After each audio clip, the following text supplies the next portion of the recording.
Deixa sua Bíblia aberta em Apocalipse capítulo 1. Uma introdução ao livro do Apocalipse. Nós vamos então começar a partir de hoje uma série expositiva do livro do Apocalipse. É o único livro na Bíblia que tem o nome de Jesus como autor. Apesar que Jesus inspirou as Escrituras, esse é o que tem o nome dele como autor. É como se... É igual às cartas de Paulo. Paulo também não escrevia. Ele tinha alguém que escrevia e ele falava e alguém escrevia. A mesma coisa Jesus fez. Ele falava e João escrevia. Então é o livro de Jesus Cristo que é o livro do Apocalipse. Apocalipse 1:1 já diz aqui, ó, revelação de Jesus Cristo. De quem é o livro do Apocalipse? É o livro de Jesus. Diga, é o livro de Jesus. Só uma introdução então sobre esse livro. João, quando recebeu essas revelações, ele estava exilado numa ilha-prisão por nome Patmos. Ele foi exilado lá pelo rei Domiciano, que era considerado o segundo Nero. Esse rei não quis matar o apóstolo João, com medo de João virar um mártir. Se ele matasse João, ele ia dar mais munição para o cristianismo. Então o que ele fez?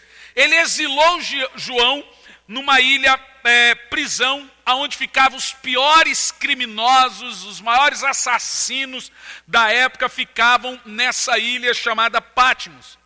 E é lá em Patmos que Jesus então aparece para João e dá a ele todas as revelações do final dos tempos. O Apocalipse tem revelações parecidas e similares com o livro de Daniel. Inclusive o livro de Daniel é considerado o Apocalipse do Velho Testamento. Era o livro do final dos tempos e é ainda o livro do final dos tempos que os judeus ainda leem, que é o livro de Daniel. Quando eles querem saber o que vai acontecer no fim dos tempos, os judeus leem o livro de Daniel. E o livro do Apocalipse é um livro revelador, né? O tema do livro do Apocalipse se concentra na vitória de Cristo e de sua igreja sobre Satanás e sobre os seus seguidores. Isso está registrado a partir do capítulo 17, no verso 14. A intenção do livro do Apocalipse é mostrar que as coisas não são como parecem ser. O diabo, o mundo, o anticristo, o falso profeta e todos os ímpios perecerão. Essa é a intenção do livro do Apocalipse. Mas a igreja e a noiva do Cordeiro triunfará. Como Cristo então é apresentado no livro do Apocalipse? Bom, Cristo, então, ele é sempre apresentado como conquistador e vencedor, nunca como derrotado e alguém que perde. Ô, professora, vá aprendendo que isso aqui é o livro, viu? É isso aqui que você vai... Está saindo o livro sobre o fim dos tempos, viu, gente? Então, Cristo é apresentado, ele triunfa sobre a morte, ele triunfa sobre o inferno, ele triunfa sobre o dragão, ele triunfa sobre a besta, o falso profeta, e ele triunfa contra a Babilônia. Como a igreja é apresentada no livro do Apocalipse? A igreja, então, que é perseguida ao longo dos séculos, mesmo suportando perseguição e martírio, ela sempre é apresentada como vencedora. Os juízos de Deus mandados da terra, no caso aqui, passam a ser uma resposta contra a perseguição que o mundo faz a essa igreja, né? E a Bíblia chama isso de resposta à oração dos santos. Isso está no capítulo 8, do verso 3 e 5. Portanto, o livro do Apocalipse ele pode ser sintetizado em 10 características básicas. Primeira, o livro do Apocalipse ele pode ser sintetizado em 10 características básicas. Primeiro, ele é um livro centrado na pessoa de Cristo. Ele é um livro voltado para Jesus. Segundo, ele não é um livro fechado ele é um livro aberto. Daí se tem o grande preconceito sobre o livro do Apocalipse, que ele é um livro selado. Não é um livro selado, ele é um livro aberto. É engraçado que eu pergunto nas igrejas, irmão, quem aqui não entende o Apocalipse? 90% levanta a mão. Aí eu faço outra pergunta. Quem nunca leu o Apocalipse? 90% levanta a mão. Eu falei, você percebeu que quem diz que não entende o Apocalipse é também quem diz que nunca leu? Como é que você vai entender algo que você nunca leu? E as pessoas não leem, e criou-se um preconceito em volta do livro, um místico em volta do livro, que as pessoas não querem nem abrir. Quando no domingo passado eu falei que ia começarmos a exposição do livro do Apocalipse, e ela não é, obviamente, ela é uma exposição eu ia falar uma palavra muito difícil aqui, ia ficar chato, ia me chamar de chato, mas uma exposição mais resumida. E aí, como fizemos de Romanos, se nós formos fazer os 24 capítulos, eu até pretendo fazer, mas nós vamos fazer ao longo da vida aqui na igreja. Não dá para fazer de uma vez que começa a ficar maçante e perde o valor do ensino. Mas nós vamos sempre fazendo, como fizemos de Romanos. Você pode ter certeza que nós vamos voltar em Romanos ao decorrer dos nossos dias, nas exposições que não foram feitas ainda de Romanos. Agora, quando eu disse no domingo, irmãos, nós vamos começar a exposição de Apocalipse, alguns irmãos fizeram assim, ó. Ou seja, significa que tem gente que tem medo, tem gente que acha que é chato, tem gente que acha que não vale a pena aprender. Aí que está o engano de Satanás. Satanás cavou na igreja 2 enganos. Primeiro, o de Gênesis. Gênesis é mito. Segundo, o de Apocalipse. Apocalipse é medo. Você já percebeu que tudo que é coisa, catástrofe, desgraça que acontece no mundo, eles falam, é evento apocalíptico? Tem um filme que os carros estão queimados, tem zumbi para tudo que é lado, o pau está quebrando, eles chamam de filme apocalíptico. Tem-se a ideia que Apocalipse é só coisa ruim, mas não é. A palavra Apocalipse é revelação, não está nada ligado com catástrofe. É porque dentro do Apocalipse temos as catástrofes. Mas a ideia do Apocalipse é revelar, é desvendar o final dos tempos. Essa é a ideia do Apocalipse. Então ele é um livro centrado na pessoa de Cristo, ele é um livro aberto, ele é um livro cheio de simbolismos, ele é um livro profético, esse livro é uma bênção completa, ele é um livro de juízo e condenação, ele é um livro relevante, ele é um livro majestoso, é um livro universal e é um livro apoteótico, que ele aponta a vitória final, ele não aponta a derrota final, ele aponta a vitória final. Os destinatários do livro do Apocalipse. Veja você que nas cartas de Paulo, todas elas tinham um destino. Quais são os destinatários, então, do livro do Apocalipse? Em primeiro lugar, aos crentes que estavam na época suportando o martírio e perseguição no período em que João estava recebendo as revelações. Então, em primeiro lugar, o Apocalipse tinha um destino. As igrejas da Ásia, são 7 igrejas, e as igrejas em volta ali, que estavam sofrendo e padecendo perseguições. Segundo, não somente destinados então aos primeiros crentes, às igrejas da Ásia Menor, mas também a toda a última dispensação. Agora vai a primeira chave tutu para você. Nós já estamos vivendo a última dispensação da igreja. O que é dispensação? Dispensação é tempo. E por que se dá o tempo de dispensação? Porque esse tempo é contado de um tempo a outro tempo. Então se dá o nome dispensação. E nós temos 7 dispensações. E nós estamos na última dispensação humana. E essa dispensação, ela vai da primeira vinda de Cristo até a segunda. Significa que quando Jesus nasceu, começou uma dispensação. E essa dispensação termina quando ele retorna. Então o livro do Apocalipse, aqui vem o porquê que eu digo que as cartas para as 7 igrejas não são só para aquelas igrejas, como diz os históricos, e nem que cada igreja representa um tempo e essa era representa Laodiceia, não exatamente. As cartas são para toda a dispensação. Ou seja, desde a primeira vinda de Cristo, no seu nascimento, como a última vinda.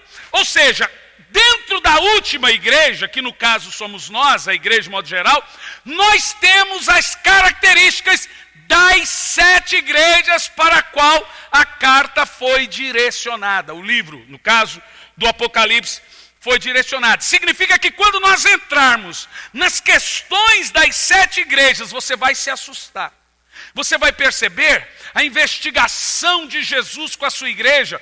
E olha, irmãos, quando eu estava lendo isso, porque eu lendo e relendo dentro do avião, que é quando eu tenho mais tempo, é dentro do avião, e quando eu estou viajando, eu me causa pânico quando eu vejo Jesus investigando a igreja na última dispensação. Onde é que Jesus está aqui agora? Nesse momento. Não, Jesus está aqui porque é onde tem 2 ou 3, de fato, nesse ponto. Mas Jesus está aqui investigando. E ele está investigando as qualidades e as falhas dessa igreja. E o papel de Jesus na última dispensação é silêncio. É como um supervisor está com a prancheta observando e anotando. E depois ele vai chegar e dizer, eu conheço, eu vi, eu sei, eu entendo. Então Jesus está num papel hoje investigativo. Então, o endereço da carta é para a primeira igreja e para a dispensação atual. Nós estamos na dispensação da carta. Quem entende o que eu estou falando? Quem está entendendo, diga amém. Então o livro foi enviado para as 7 igrejas da Ásia Menor, com o propósito de trazer a última mensagem. Veja, a última mensagem que vai para a última dispensação, que vai da primeira até a segunda vinda de Cristo. Ainda estamos na introdução do livro do Apocalipse. Dentro do livro do Apocalipse, agora você vai entender porque 99,9% das igrejas não pregam o Apocalipse, honestamente falando. Você que veio de outra igreja, quantas vezes lá se pregou o Apocalipse? Responda para você. Não vou longe não, quantas vezes se pregou Romanos? Eu não vou longe não, quantas vezes se pregou o Novo Testamento? É difícil. Olha, eu concordo, tem igreja que prega, mas é raro igrejas que pregam. Eu conheço muitos irmãos e quem nos assiste não viste o chapéu, só viste o chapéu quem não prega.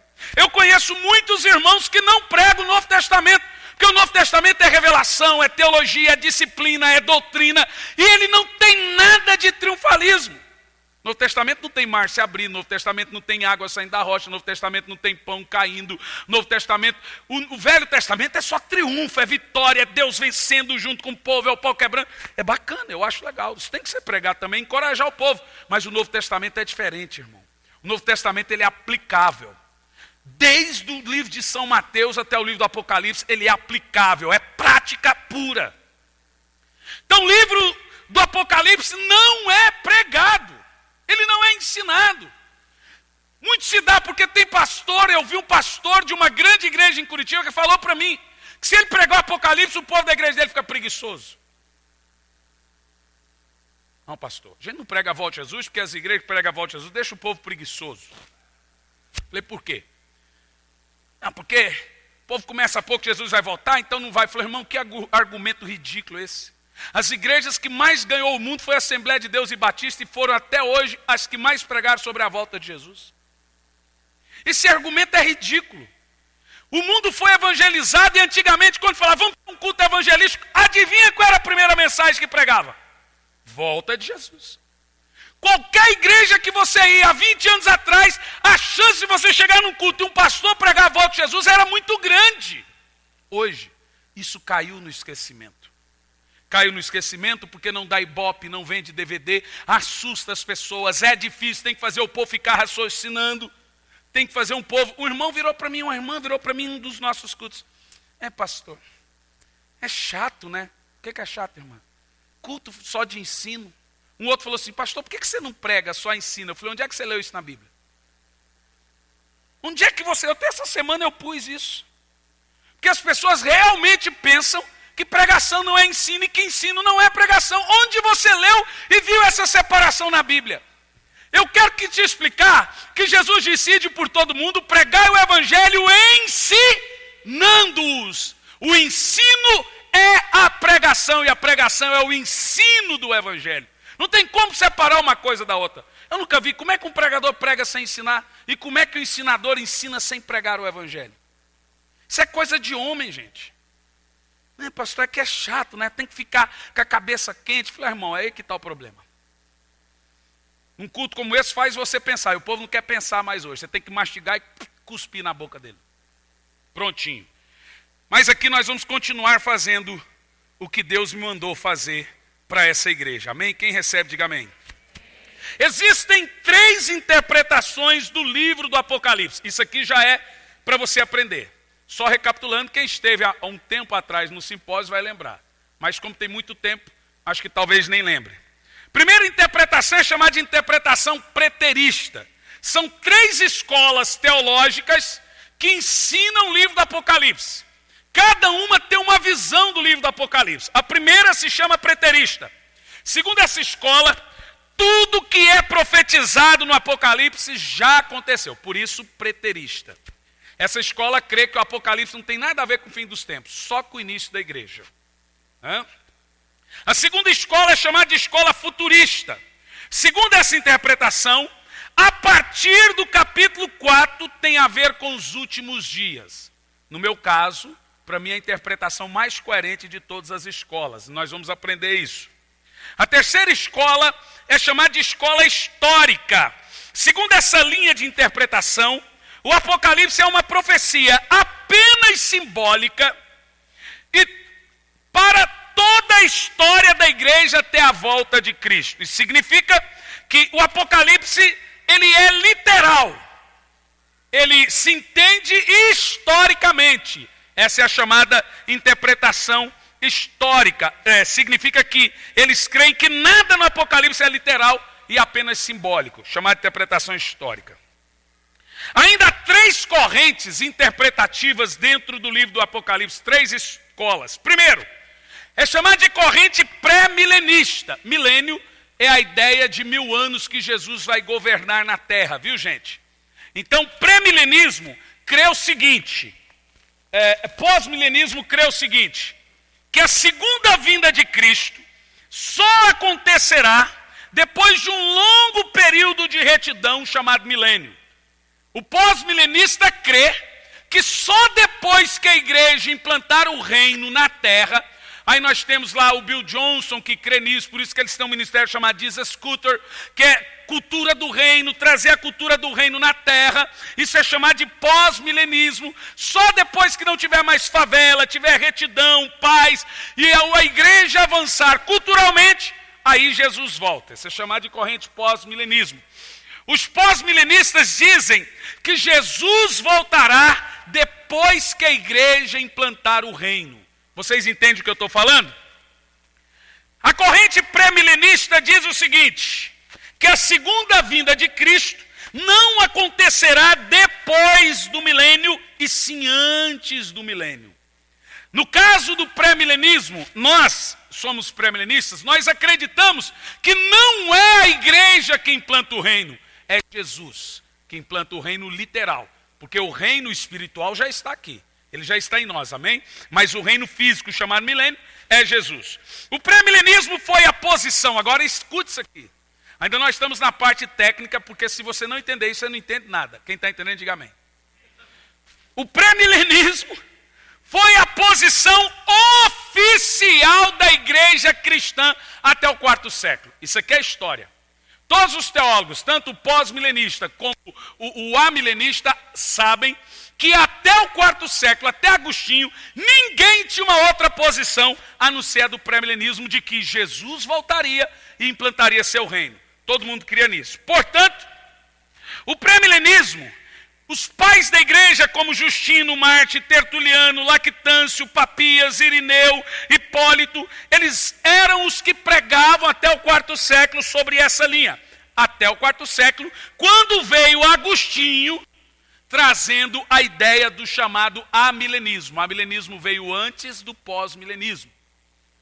Agostinho foi o primeiro homem a dizer que não, que já estávamos no milênio.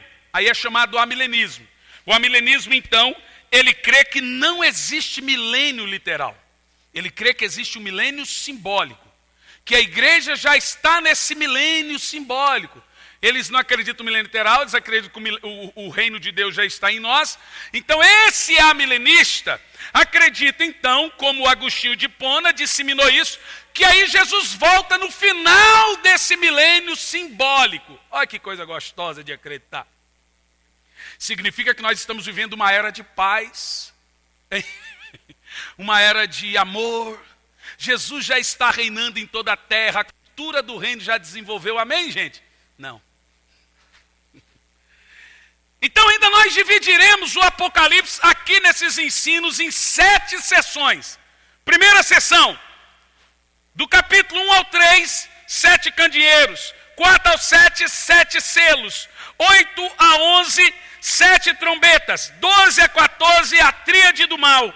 15 a 16, as 7 taças. Sexta sessão, a derrota dos agentes de Satanás. Sétima sessão, o reinado de Cristo com as almas dos santos. É por isso que nós vamos passar aqui nesses dias. Quem quer aprender aí? Irmão, você teria que pagar, é muito caro para aprender isso aqui, viu? Pensa numa coisa que eu paguei R$480 por mês para aprender.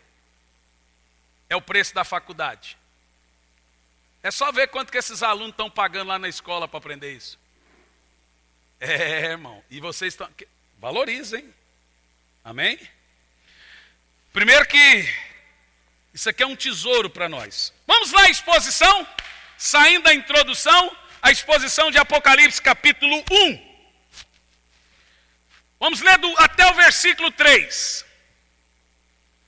Revelação de Jesus Cristo que Deus lhe concedeu para mostrar aos seus servos os acontecimentos que em breve devem se realizar. E que ele, por intermédio do seu anjo, expressou ao seu servo João. Verso 2. O qual comprovou tudo quando viu da palavra de Deus e o testemunho de Jesus Cristo. Verso 3. Bem-aventurados os que leem. Leia isso bem alto. Bem-aventurado os que leem e os que ouvem essas palavras desta profecia. Esse texto deixa claro que você que está aqui, lendo e aprendendo o Apocalipse, é o quê? Eu fico me perguntando, por que isso aqui não é pregado? A Bíblia diz que se torna feliz quem ouve essas profecias. Bem-aventurados os que leem, bem como os que ouvem as palavras desta profecia e obedecem às orientações que nelas estão escritas, porquanto o tempo desses eventos está às portas. Vamos começar aprendendo. Do verso 1 ao verso 3, o instrumento a quem Deus revelou a glória do noivo. Deus tem um plano distinto para usar os seus servos. O Espírito Santo, meus irmãos, usou João para escrever os 4 evangelhos, para escrever 3 cartas e para escrever o livro do Apocalipse. Eu tenho uma inveja santa de João. Uma inveja bem sadia assim, né? Cada um desses eventos dado a João tem um propósito na Bíblia. O livro do Apocalipse tem um propósito. O 4º evangelho, que é o evangelho de João, tem um propósito. E as 3 epístolas têm um propósito. Por exemplo, o objetivo do evangelho de João é alertar as pessoas a crerem em Cristo, como mostra em João capítulo 20, no verso 31. Esse é o objetivo do evangelho de João. O objetivo das cartas de João, João 1, João 2, João 3, é encorajar os crentes a terem certeza da vida eterna, como mostra 1 de João 5 e 13. Eu já preguei a exposição de João inteira aqui para os irmãos se lembram. E o objetivo do Apocalipse é alertar os crentes para estarem preparados para a segunda vinda de Cristo, como mostra Apocalipse 22, no verso 12. E no caso aqui é fato que Deus transforma tragédias em triunfo. João era para morrer em Pátimos. João foi exilado com quase 100 anos de idade lá em Pátimos, com cabelo branco, quase cego, doente, muito doente. Jesus transforma a tragédia em triunfo e então aparece para João, trazendo a revelação dos últimos tempos para João. É quando Deus transforma a tragédia em triunfo. É por isso que eu falo que você talvez não entende o que está acontecendo na sua vida, mas tenta entender Deus. Né? No versos 4 e 5, nós teremos então uma saudação consoladora. Versos 4 e 5. João, as 7 igrejas que estão na província da Ásia, graça e paz a vós outros, da parte daquele que é, que era e que há de vir, da parte do cétuplo Espírito que assiste diante do seu trono. Verso 5. E de Jesus Cristo, que é a testemunha fiel, o primogênito entre todos os mortos, o soberano dos reis da terra, ele que nos ama e mediante seu sangue nos libertou de todos os nossos pecados. Esses versos aqui mostram que o livro não é um tormento. O livro é de paz. Veja que o texto já começa, graça e paz. Apocalipse não é o apocalíptico de Hollywood. Ele nada tem a ver com cara de dor, de sofrimento. Ele tem a ver com esperança. Ele é a sua esperança. Quando você entender o Apocalipse, você vai começar a ter uma visão diferente de Jesus, da sua vida espiritual e do porquê você está aqui na terra. Verso 5, o retrato do noivo da igreja. Aqui no verso 5, presta atenção. Como a igreja deve ver Jesus? Qual é o perfil desse noivo? E quais os títulos dados a Jesus dentro desse livro? Bom, o apóstolo João então nos menciona 3 títulos dados ao glorioso Jesus. Verso 5, ele é chamado de fiel testemunha. Ainda no verso 5, ele é chamado de primogênito dos mortos. Ainda no verso 5, Jesus é chamado de soberano dos reis da terra. Em quarto lugar, uma doxologia ao noivo da igreja, do verso 4 ao verso 6. Verso 6 diz assim: ele nos constituiu reino e sacerdotes para servir a Deus, seu Pai. A ele, portanto, sejam a glória e domínio pelos séculos dos séculos. Amém. João aqui então está se encantando com a revelação de Cristo. Veja você que João está escrevendo e a princípio ele está ainda ali em pânico, em transe. Imagina você. Você vê que depois ele começa a deslizar na escrita ao longo do Apocalipse. Mas por enquanto você vê que ele rasga elogios. O início do Apocalipse é elogio rasgado para lá e para cá. Porque ele está vendo Jesus. Jesus está sentado com ele numa cova, num buraco, e falando, escreve. Apareceu, Jesus apareceu literalmente para João e disse, escreve. E João está ali, a ele é a glória, o primeiro e o último, o grande eu sou, irmão, eu nem escreveria. Mas de fato João ainda está encantado. Então após a revelação de Cristo, a Bíblia vai dizer que o coração de João começa a se derramar de adoração. E por que a igreja deve adorar o seu noivo? Verso 4 e 5, João vai dizer por que devemos adorar Jesus? Porque ele nos amou. O amor de Cristo é algo que nos pertence. A Bíblia diz que ele nos amou, ele ainda nos ama e ele nos amará até o fim.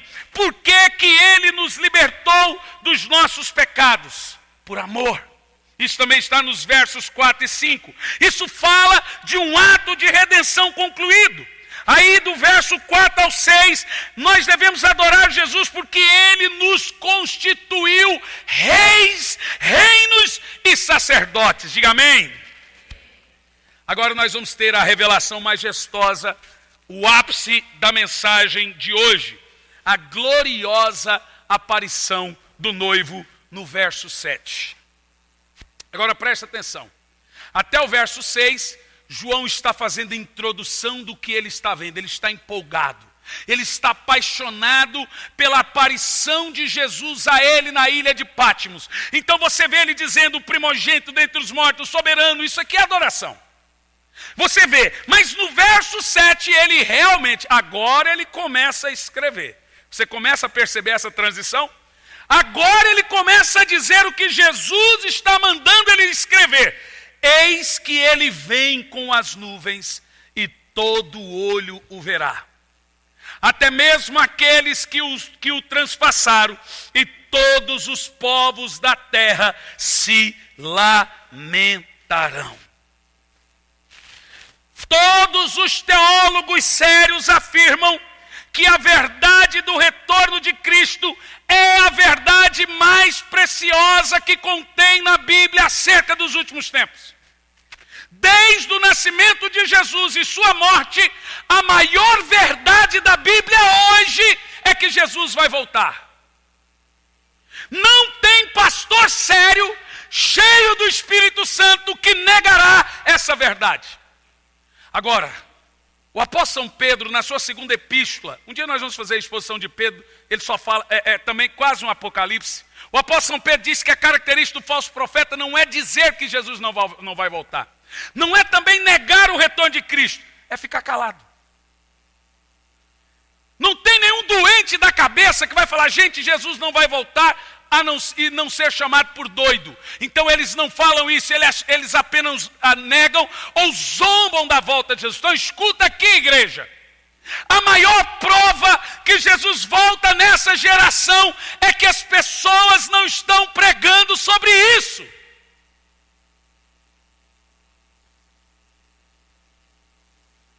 A ausência de falar do retorno de Cristo é, sem sombra de dúvida, a maior prova que Jesus está voltando.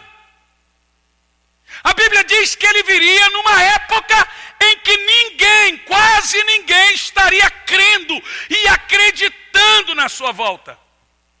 Parece que há um blackout sobre o retorno de Cristo. Colocaram um vídeo, não fui eu que coloquei o vídeo, de uma mensagem minha pregando, agora eu não lembro onde eu estava pregando, sobre a volta de Jesus e a última geração. Tem 300 mil visitas. Eles colocaram lá assim, pregação chocante, a volta de Jesus e a última geração. Eu entrei lá e fui ler os comentários. É lamentável você ver o que os crentes comentam embaixo de um vídeo desse. Isso é mentira, isso não existe. Desde que eu nasci, fala que Jesus vai voltar e nunca voltou. Você vê que é o argumento da segunda epístola de Pedro. É lamentável você ver crente olhando e dizendo para um pastor assim, esse pastor aí está querendo assustar o povo, isso é um falso profeta. Quem prega a volta de Jesus agora virou falso profeta.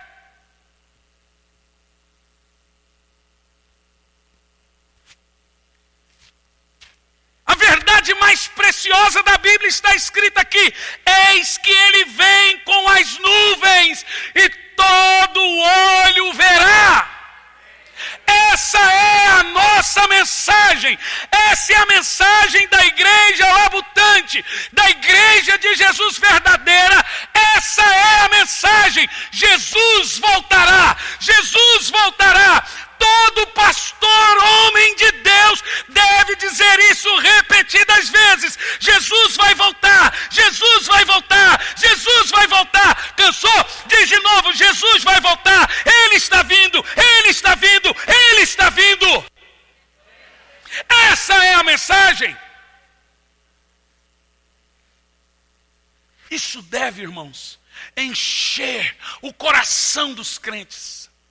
Isso deve fazer você falar assim, meu Deus, você já imaginou se fosse hoje? Se você já sonhou com o retorno de Cristo, é só você imaginar com qual sentimento você acorda depois de um sonho desse. Eu não quero que Jesus volte, irmão, só porque o mundo é ruim e não presta, que de fato o pior lugar do mundo é o mundo. Eu quero que Jesus volte porque eu quero vê-lo. Olha o que João fala quando vê Jesus. E veja você que João foi um dos últimos apóstolos a crer em Jesus. Ele era discípulo de João Batista. Junto com Tiago, foi difícil para eles acreditarem em Jesus. Mas ele se tornou apaixonado por Jesus. Ele se tornou vislumbrado por Jesus. Ele se torna uma coisa louca e ele começa a adorar a Ele. Imagina quando você vê Jesus face a face. Jesus fala que o crente verdadeiro dessa última geração é mais bem-aventurado do que os do passado, porque eles viram os judeus e não creram, e nós não vemos e cremos. Imagina você, irmão, você nunca viu Jesus assim carne e osso, você tem ideia, talvez sonhos, visões, revelações, entendimento, nós sabemos que Ele está aqui hoje em espírito e em verdade, mas o dia que os meus olhos o virem face a face, o dia que eu ver o meu Rei vindo sobre as nuvens do céu, com poder e grande glória, meu Deus, o que eu vou fazer?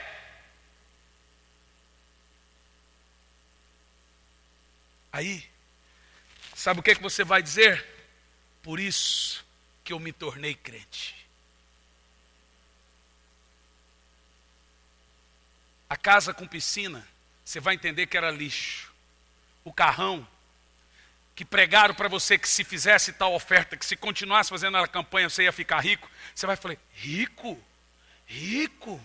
Rico? Rico é estar aqui com o meu amado. Não é nada disso, irmão. Isso é evangelho. Agora Cristo vem para que Jesus volta? Primeiro, estabelecer seu juízo e triunfar sobre seus inimigos. O texto diz, e todos se lamentarão.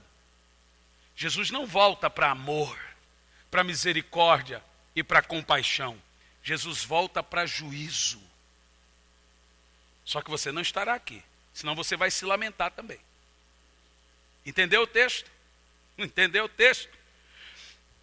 Ele também volta para a igreja triunfar. Então a vinda do Senhor será pessoal. Ele mesmo vai voltar. Quando Jesus estava no Monte das Oliveiras, depois de ressuscitado, os discípulos, os homens olhando para o céu, o anjo disse, varões galileus, por que vocês olham para o céu com tanto espanto? Esse mesmo Jesus que vocês veem subir, há de retornar dessa mesma maneira. Não é um anjo que vai vir, não é Miguel que vai vir, não é Gabriel que vai vir, é o Jesus que morreu e ressuscitou. Ele voltará pessoalmente. Que coisa tremenda. Você sabe quantas vezes eu já li a Bíblia? Mais de 30. E toda vez eu me empolgo com isso. Eu leio isso dentro do avião, eu começo a chorar.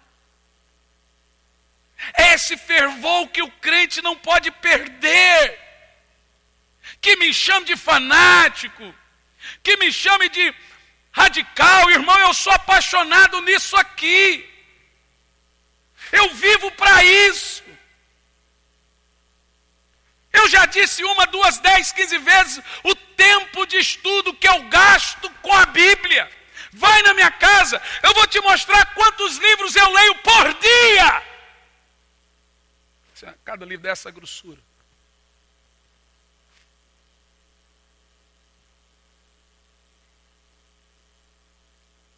Isso me traz vida. Acho que o dia que me tirar isso eu morro. Eu nasci para a palavra, eu nasci para entender, eu nasci para descobrir. Tem gente que fala, pastor, como é que o senhor acha isso? Lendo. Como é que eu não acho? Não lê. Simples. Então Jesus voltará Ele mesmo, é uma vinda pessoal. A Bíblia diz também que é uma vinda pública, Ele vai vir e todo olho verá. A Bíblia também diz que é uma vinda visível, todos vão ver. A Bíblia diz que é uma vinda poderosa. Na primeira vinda Ele foi humilhado, veio como um cordeirinho. Na segunda Ele não vai vir humildezinho não, Ele vai vir em glória. Será glorioso, também será uma vinda vitoriosa. Ele vem para vencer, Ele vem para conquistar. E será uma vinda irresistível. São as características da segunda vinda de Cristo aqui de Apocalipse 7.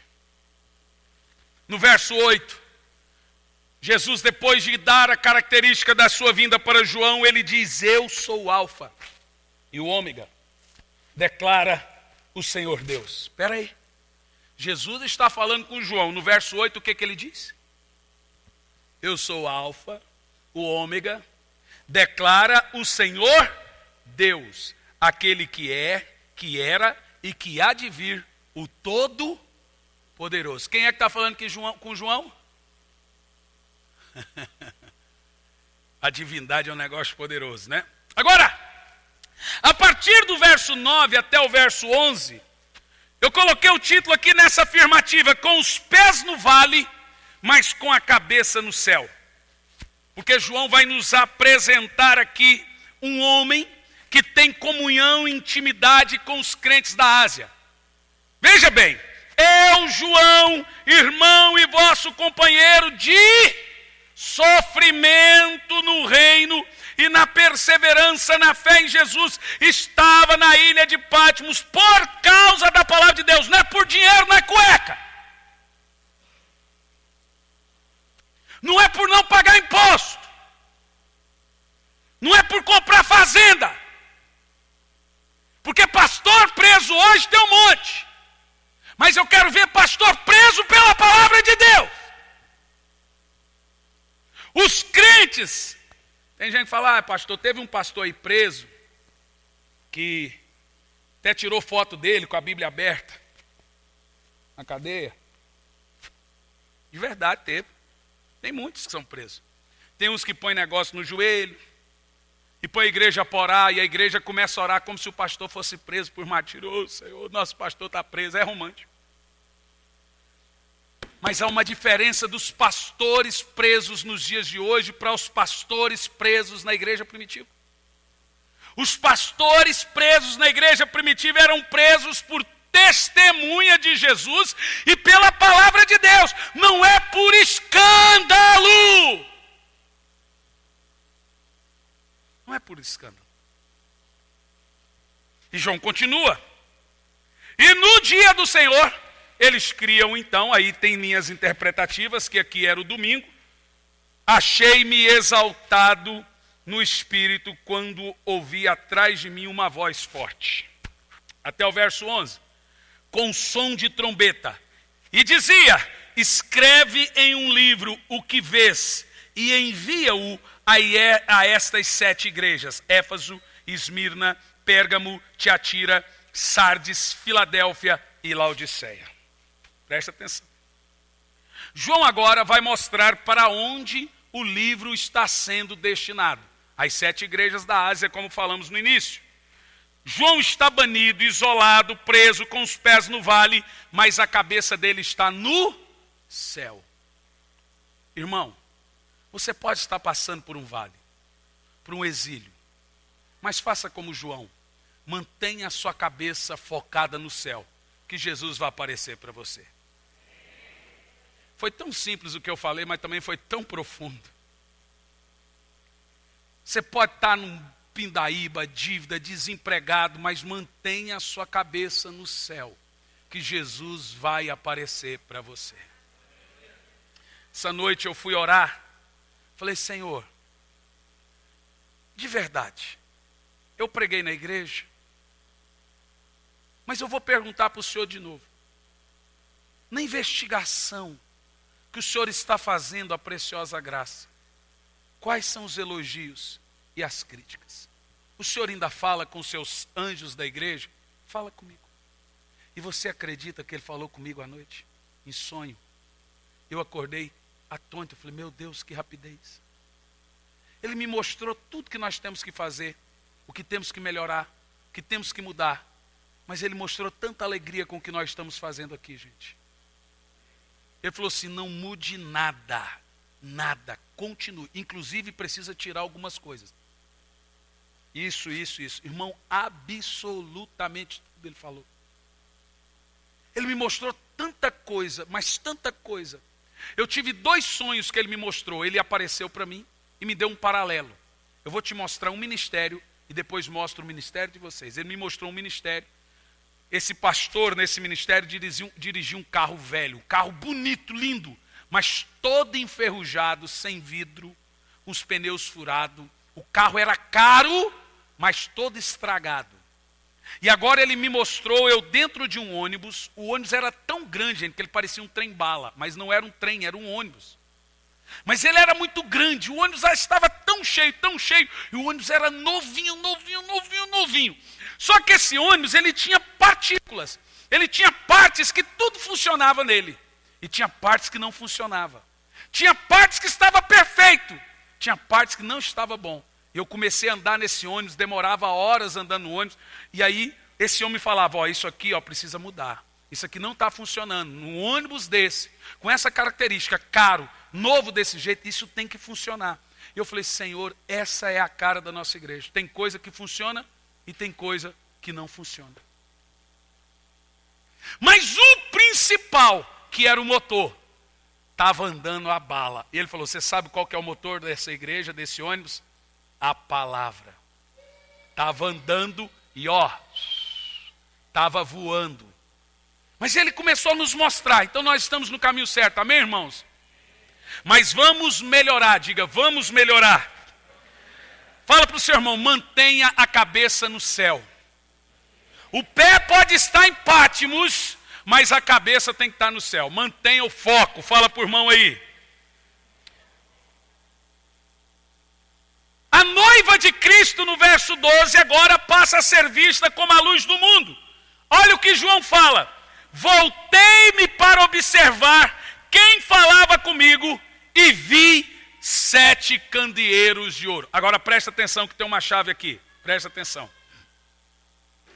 Antes de João ver o noivo em seu fulgor e majestade, João vê a beleza da igreja. Veja você que no início do capítulo 1, Jesus aparece para João. Ele só está ouvindo a voz e está com o olho fechado assim. Como é que você ficaria? Mais ou menos assim, né? Não é medo, é temor. Eu já tive essa sensação. Você não tem medo, você tem temor. O diabo, você fica assim com aquele tremor, assim, um medo. Quando é demônio. Quando é anjo, você fica com temor, assim. Seu olhar, eu morro. Mas João, ele está ali quietinho. Parece que ele está aqui, Jesus está atrás. João está ali, numa caverna, com aquela cara xoxa, esperando a morte. Jesus aparece e fala, João, meu Deus. E agora João começa a ouvir Jesus falar, e ouvir. Quando ele chega no verso 13, ele olha para ver quem falava com ele. Quando ele olha esperando ver Jesus, quem que ele vê? A igreja. Quando eu vejo pessoas atacando a igreja, sabe o que eu vejo? São pessoas feridas que estão destilando a sua mágoa e ódio nas suas pregações. Em vez de compartilhar a palavra de Deus, começa a compartilhar das suas frustrações, das suas críticas com a igreja. Veja você, a igreja tem problemas, a nossa tem problemas. Eu não estou dizendo a você que Jesus vem e diz isso está errado. Igual um rapaz falou para mim, pastor, eu vou sair da igreja, porque tem muita coisa errada aí que eu não concordo. Falei, então vou sair com você. Não, pastor, mas sou o pastor da igreja, eu vou sair com você. Porque tem muita coisa na igreja também que eu não concordo. Se você vai sair porque tem coisa que não concorda, eu também tenho que sair, ué. Ou você está aqui para ajudar a mudar, ou você pode dar linha, aí você vai mudar outra. Aí você vai viver saindo, porque toda igreja tem problemas. Porque toda igreja tem pessoas. E nós somos falhos. Nós temos muitas falhas. A igreja de Jesus, de modo geral, tem falhas. Mas ela aqui na Bíblia, no verso 13 e 12, ela é retratada como 7 castiçais, 7 candeeiros. João olha para ver Jesus e ele vê a igreja acesa, ele vê a igreja iluminando. Ele diz que a igreja ainda é a luz do mundo. Tem falso profeta? Tem lobo? Tem mentiroso? Tem ganancioso? Tem pecador? Mas a igreja ainda é a luz do mundo, irmão. Não fale mal da igreja, ela é a esposa de Jesus, irmão.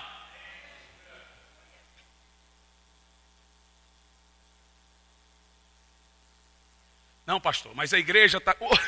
Um rapaz chegou para mim e disse, pastor, a grande verdade, essa semana que passou na igreja aí, a grande verdade que a igreja hoje está pior que o mundo. Eu falei, é verdade. Mas você sabia que Paulo já falou isso há 2000 anos atrás? Paulo lá, na sua epístola aos Coríntios, falou assim, há pecados entre vocês que nem acontece entre os ímpios. Então veja você que esse negócio de igreja pior que o mundo não é de hoje. Paulo diz para os irmãos da igreja primitiva, vocês praticam coisas que nem ímpios têm coragem de praticar. E nem por isso Paulo fala, seus prostitutos, seus isso, seus aquilo, ele fala aos santos em Corinto. O que a igreja precisa fazer é descobrir o problema, isolar o problema e tratar o problema. Continuar pregando, continuar pregando, continuar pregando, continuar pregando, porque vai por mim. As pessoas erram, não conseguem lidar com a culpa e saem. Que é isso que acontece. E quando elas saem, por não conseguir lidar com a culpa, elas se voltam contra a igreja dizendo, não cuidaram de mim. Misericórdia, irmão, deixa eu te falar uma coisa. Teve uma irmã que chegou e disse, pastor, eu tive problemas. E o senhor não me ajudou.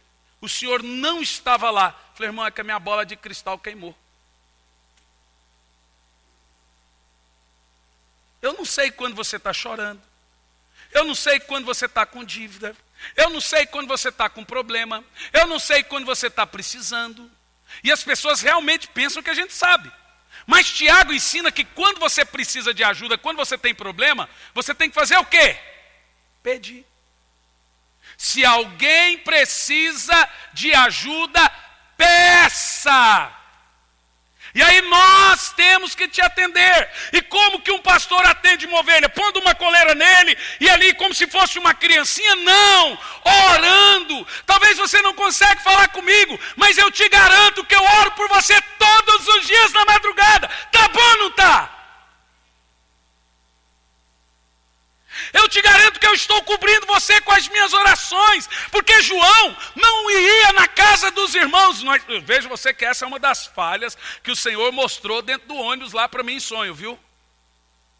Veja você, nós precisamos crescer nisso e melhorar. Eu me comprometi com Deus e Deus falou, vou te dar sabedoria para treinar pessoas. Mas as pessoas não querem que o pastor Samuel os visite. Não querem que o pastor Ferdinando os visite. Teve uma que ligou na minha casa esses dias. A Belinha no meu colo chorando e ela metendo a boca em mim. Falei, irmã, minha filha está chorando. Não. Irmã, estou falando para você que minha filha está chorando. Pá, desliguei. Minha filha estava aos belos, as pessoas não entendem. Você entende o que eu estou falando, gente? Você entende o que eu estou falando? Os apóstolos estavam presos, imagina como é que estavam esses crentes. João não cuida de mim. João não me visita. Sabe o que um pastor tem que fazer? Levar você a orar, a jejuar, a crescer em Deus. Agora tem problema, que você vai precisar da minha ajuda. Eu vou mandar a rede de casal ir lá, vou mandar os pastores ir lá. Se não der, eu vou. Se eu não for, o pastor vai lá, tá bom. São pastores iguais a mim. Mas aí as pessoas se enchem de ferida, se enchem. Pior é quando elas falam assim, ó, saí da igreja e ninguém me ligou. Irmão, você já está dizendo que saiu. Você sabe que eu não entendo o que passa na cabeça dos outros. Saí da igreja e ninguém me ligou. Como assim? Mas você já está, o povo já faz de propósito. Vou sair, quer ver que ninguém vai me ligar? Meu Deus! Se o pastor visita muito, ele só quer comer na casa dos outros. Se ele não visita, ele é um desalmado.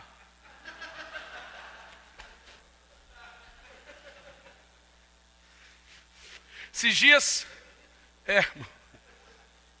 se o pastor é amoroso, é pegajoso. Esse pastor Samuel é chato. Deixa a gente em paz. Se ele não é pegajoso, esse pastor não tem amor. Porque tem um monte de gente que vem em mim reclamar do pastor Samuel que ele é chato. Ele chega na casa dos outros, fica buzinando, e grita, e não deixa a gente em paz, e não sei o que. É verdade, não foi uma, não foi duas, não foi três. E tem muita gente que vai reclamar para ele que o pastor não tem amor. Na realidade, irmão, eu estou aqui, eu vou pregar a palavra, irmão. Você não vai agradar todo mundo, nem Jesus agradou. E eu estou aqui, se você ama, você vai continuar. Se você vai continuar, nós vamos juntos aí, a tampa e o balaio. Você não vale nada e a gente também não. E a gente vai assim para o céu. Tá bom ou não? Mas João, quando ele olha para ver Jesus, ele vê a igreja. Sabe o que eu aprendo com isso? Você nunca vai ter uma visão do Jesus glorificado sem a sua noiva. Jesus não é outro sem o corpo. Não é. Eu sei que é chato o que eu vou falar aqui, mas eu esperei passar tempo para corrigir. E quando a gente fala isso, os irmãos já sabem, já teve pastores muito importantes que veio aqui e pregou, que a gente depois vem e só dá umas ponderações. Não é que eles estão errados e tal, é que a gente fala besteira. Já aconteceu, eu estava pregando na igreja Videira, pastor Luiz depois pegou o microfone, irmãos, pastor Hernani é homem de Deus, uma benção, mas a gente crê diferente. É normal isso, amém? Veja, o apóstolo Valdir esteve aqui ministrando com a gente, foi uma benção. Quem foi abençoado? E eu quero deixar claro para o irmão que ele vai vir muitas outras vezes. Mas houve um dado momento que ele disse que vê a igreja como paralítico, tetraplégico, que só tem a cabeça e o corpo doente, não é isso?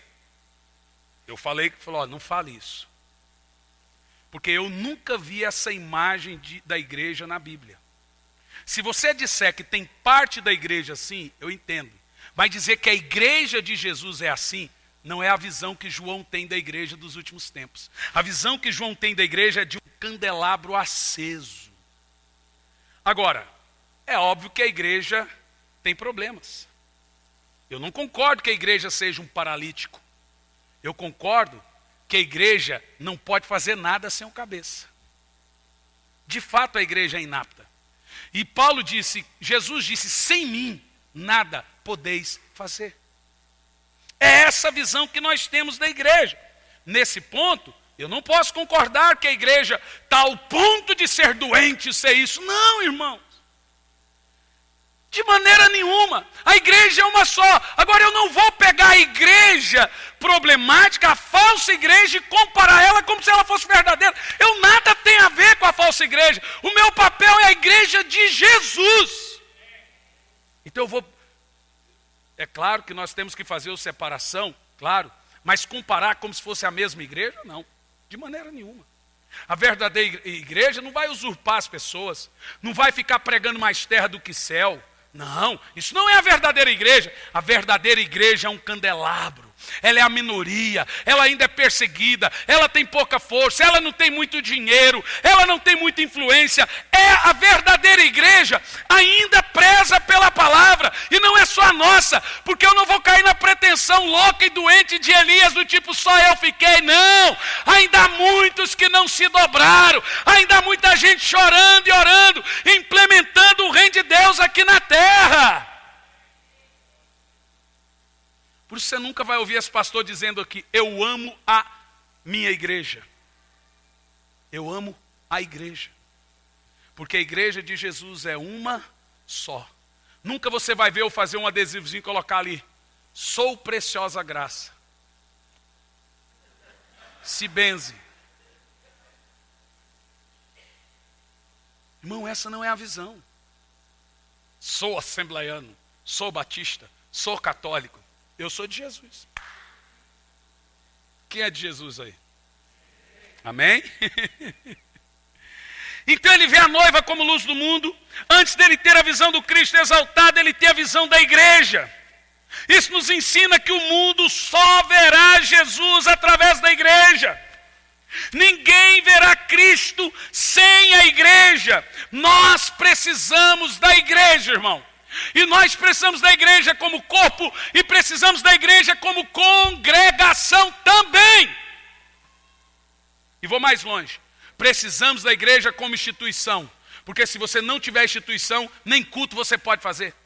Sem instituição você não consegue abrir um orfanato. Sem instituição você não consegue ajudar os pobres. Sem instituição você não consegue doação. Sem instituição você não faz um casamento. Por isso que teve instituição. Só que instituição não é o mais importante. Ela é imprescindível, mas não essencial. O essencial é a igreja orgânica. A igreja instituição é imprescindível para organizar o organismo. Se nós não tivéssemos uma instituição aqui, nós não teríamos aberto essa igreja. Precisamos de assinatura dos vizinhos, precisamos de alvará, precisamos de tudo. São as leis do país. Agora, onde não se pode ter nem igreja e instituição, você só pode ter um modelo de igreja, a igreja orgânica. Eu não tenho nada contra quem é a favor de igreja orgânica, congregar só em cinema, mas esses dias um camarada disse, a nossa igreja não tem pastor. Nós somos a igreja. Eu falei, beleza, mas quando um casal chega lá com problema, Quem aconselha? A gente pega lá um irmão mais maduro que prega e ensina. É o pastor. Você só pôs o outro nome nele, é o pastor. E o dízimo e oferta? Não, lá a gente não cobra dízimo e oferta. O povo dá o quanto pode. E o dízimo? Não, eles dão, quando entra lá, eles sentam e vão lá e dá o mínimo. Dízimo. Dízimo é o mínimo, 10%. E oferta? Não, a gente não fala, mas num dado momento do louvor, eles levantam lá e faz uma doação. Oferta. Na verdade, vocês mudaram o nome das coisas, irmão, é igreja. Vocês põem o nome do pastor de irmão mais velho.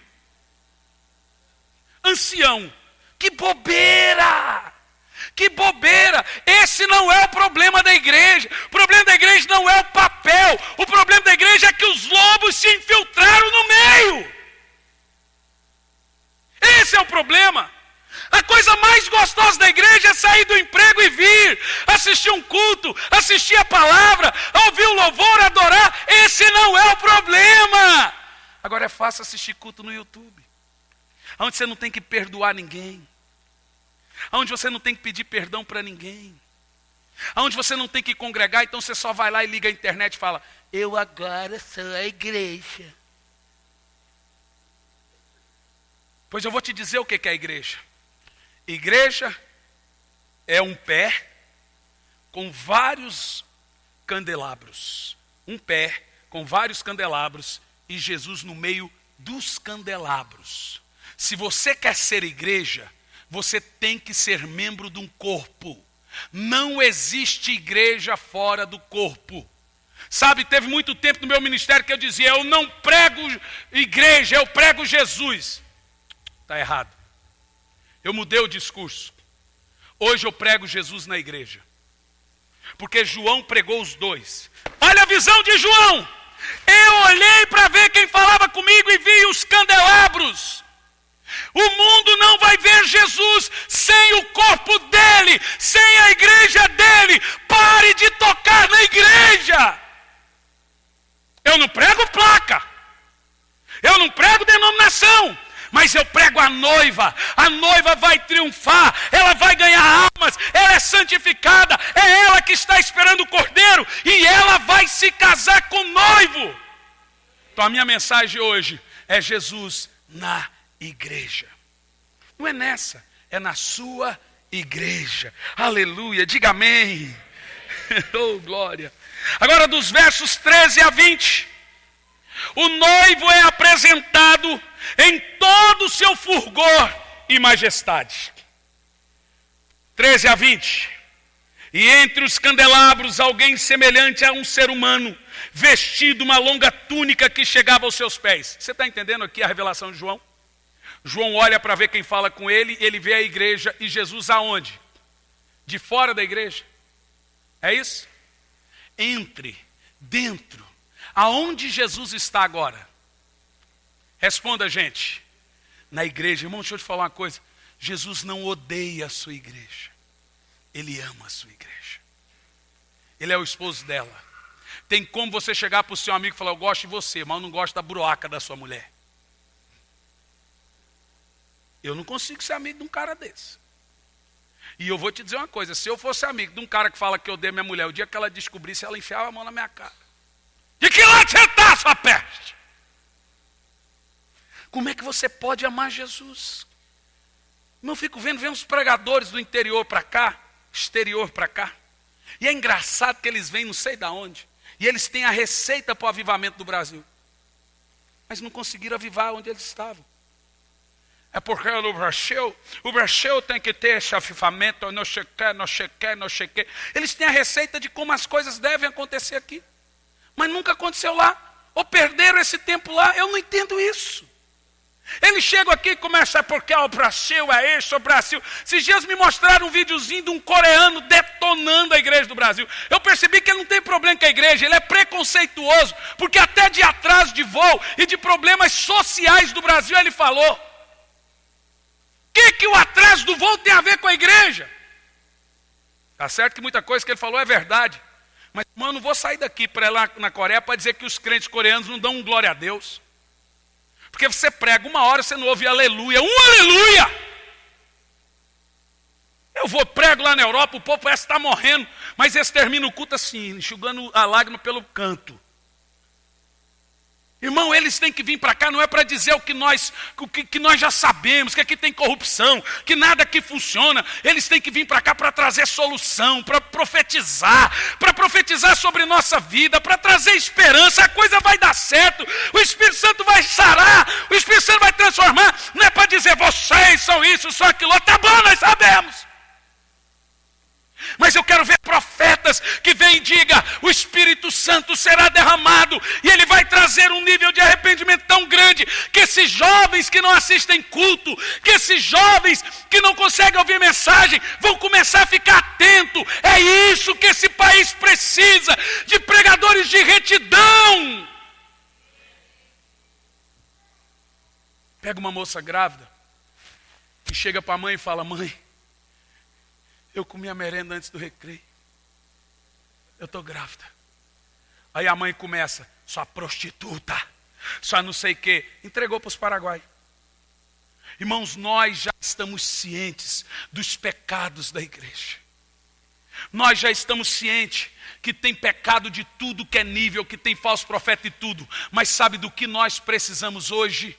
De gente ministrando a palavra, de gente trazendo quebrantamento e arrependimento, não de mais gente dizendo vocês não têm futuro, não de mais gente na mídia dizendo só 10% vai ser salvo. Meu Deus, isso é desanimador. Eu quero ver gente que vê, Jesus vai voltar, e eu creio que um número de pessoas irão se arrepender. Eu tenho a esperança do Apocalipse, eu tenho a esperança que Paulo tinha, que chamou a igreja de Corinto de santos. Eu tenho a esperança que João tinha, de Jesus investigando a sua igreja e dizendo, mas arrependa-te, arrependa-te, arrependa-te, arrependa-te. Jesus ainda tem esperança com a sua igreja. Mas tem uns caras aí que cobram para cantar, que são Satanás. Eu creio que quando a igreja se arrepender, ela vai parar de pagar. Eles só cobram porque tem quem paga. Você entende o que eu estou falando? Você entende o que eu estou falando? Jesus aqui no capítulo 1, ele não é apresentado sem a sua igreja. E a majestade de Jesus, a glória de Jesus está completamente ligada à glória da sua noiva, à glória da sua igreja. Portanto, deixa eu te dizer uma coisa. Existe salvação sem denominação, mas não existe salvação sem a igreja. Eu vou dizer de novo. 1 de João 1, versículo 7. Se andarmos na luz, como ele na luz está, temos comunhão uns com os outros. Qual é o nome disso? Igreja. E o sangue de Jesus nos purifica de todo pecado. Vou mais longe. A Bíblia diz que sem a verdadeira comunhão, não há o quê? Santificação. E sem santidade ninguém verá Deus. Seguir a paz com todos e a santificação, sem a qual ninguém verá Deus. Jesus disse em João 17, que se Jesus não estiver na igreja, ele disse isso, o mundo não saberá por que ele veio. Se o mundo não vê Jesus, o mundo não vai ver Jesus numa Bíblia, o mundo não vai ver Jesus numa revista, ele não vai ver Jesus num filme, ele tem que ver Jesus em nós. E sabe como o mundo vai ver Jesus em nós? É ver você congregando, o testemunho que você dá, aqui você aprende, em casa você pratica.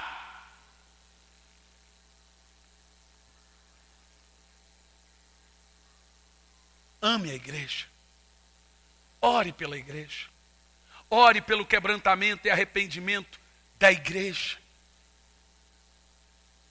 Ore, ore, chore pela igreja. Há muita gente interferindo e pouca gente intercedendo. Está uma febre na internet de gente só batendo na igreja. Eu não estou vendo ninguém orando com amor. Eu vejo tanto desamor nas mensagens, tanta falta de amor pela igreja. Como eu disse a vocês, até eu ter a revelação do Senhor exato, eu também dizia, eu não prego igreja, eu prego Jesus. Hoje eu prego igreja e Jesus, porque Jesus é o cabeça. Eu não tenho como separar um do outro, ele é o cabeça desse corpo. E é engraçado que quando o cara fala igreja, ele está falando dele, porque ele também é a igreja.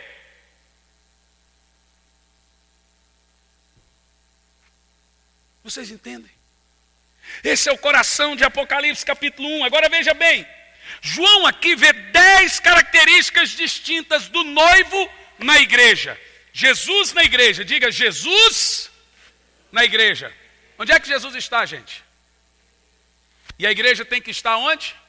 Luz do mundo. E Jesus está andando na igreja. Então vamos lá.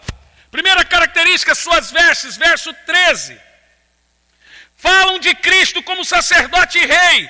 Ele nos conduz a Deus e reina sobre nós. Segunda característica, sua cabeça. Verso 14. A cabeça fala da sua divindade, da sua santidade, da sua eternidade. A cabeça alva era também um símbolo de honra e transmitia a ideia de sabedoria e dignidade. Verso 14 também fala de seus olhos. Sua cabeça e seus cabelos eram brancos como a lã, tão brancos como a neve, e seus olhos como uma chama de fogo. Verso 14, falando dos seus olhos, fala da sua onisciência, que tudo vê e tudo prescruta. Ele é o juiz diante de quem nada se esconde, ele desnuda tudo. Essa é a característica do verso 14. Verso 15, os seus pés. Verso 15, seus pés reluziam como metal, quando é refinado em fornalha ardente, em voz como o som de muitas águas. É o que João está vendo, misericórdia, eu morro. O bronze reluzente transmitia a ideia de força e estabilidade. Isso fala da sua onipotência para julgar os seus inimigos. Ainda no verso 15 fala da sua voz. Isso fala do seu poder irresistível, da sua palavra, do seu julgamento. Agora no verso 16 fala da sua mão. A mão direita é a mão do poder, a mão da ação, com a qual ele, Jesus, rege e governa. Verso 16 também fala da sua boca. Aqui no verso 16, tinha em sua mão direita 7 estrelas, e da sua boca saía em sua espada. Agora veja bem, 7 candeeiros, 7 igrejas, 7 estrelas, 7 pastores. Veja, presta atenção, olha a revelação. João vê, dentro dessas 7 igrejas, você tem igreja que tinha o trono de Satanás. Dentro desses 7 candelabros, você tem igreja que tinha espírito de Jezabel. Que você tem igreja que tinha espírito nicolaíta, que era a tal do troca de casais. A doutrina de um bispo, dentro da igreja, por nome Nicolau. E tinha entre esses pastores que mereciam apanhar. Mas sabe o que é que no verso 16 fala? Ele tem na sua mão direita as 7 estrelas. Até os falsos pastores estão na mão dele. Agora eu te pergunto, Jesus perdeu o controle dessa igreja? Responda. Jesus perdeu o controle desses falsos pregadores, desses camaradas? Está tudo contado, gente. O texto continua. O verso 16 fala que a mão direita é a mão do poder, a mão da ação, com a qual ele rege e governa. E a boca fala da pregação do evangelho, mas a palavra de juízo, por isso o som de trovão. Essa é a única arma de guerra usada por Jesus. A sua palavra, é o Cristo conquistador, a boca, a espada que sai da sua boca. Verso 16 também fala do seu rosto. A visão agora não é mais de um Cristo servo, perseguido e preso, ou esbofeteado, ou cuspido, mas agora é de um rosto cheio de glória e luz, que supera a luz das estrelas e dos candelabros. O verso 17 fala da sua perenidade, o primeiro e o último. Ele é o criador e sustentador e consumador de todas as coisas. No verso 18, a sua vitória triunfal. João agora está diante de um Cristo da cruz, mas um Cristo que venceu a cruz, um Cristo que venceu a morte. Diga amém. E aqui nós terminamos concluindo o seguinte. O último parágrafo, até o verso 20. Primeiro, versos 9 a 11, João ouviu. Presta atenção. Dos versos 9 a 11, João ouve. Nós já vimos. Dos versos 12 a 16, João viu. Nós já vimos. E dos 17 ao 20, João fez. Primeiro, o que João fez? Versos 17 a 20. Assim que o vi, o admirei. Caí sobre os seus pés como morto. Uau! É isso que eu faria. Então ele colocou a sua mão direita sobre mim e disse: não tenhas medo, eu sou o primeiro e o último. Eu sou o que vive, estive morto, mas eis que estou vivo por toda a eternidade e possuo as chaves da morte e do inferno. Portanto, escreve sobre tudo o que tem vistos, tanto os eventos que se referem ao presente, que é o caso das 7 igrejas da Ásia, como aqueles que sucederão depois desses. Este é o mistério das 7 estrelas, aos pastores. Estrelas são os pastores, não é cantor não, cantor não é estrela, pastor é estrela. Brincadeira. Mas o trocadilho foi legal, viu? Entendeu? Vocês entenderam aí, né? Sabe, o ministério de louvor aqui quer ser estrela, irmão? Brincadeira. Olha o pastor que já começa a distorcer as coisas, né? Já começa a manipular o negócio. Você viu que eu sou estrela. Você não é estrela. Vamos lá. O mistério das 7 estrelas que vistes na mão direita e dos 7 candelabros de ouro. As estrelas são os anjos da igreja. Vocês estão vendo que o próprio Apocalipse explica os símbolos? Você vai ver isso durante toda a terça-feira. Tudo que Apocalipse mostra como símbolo, ele vem e explica.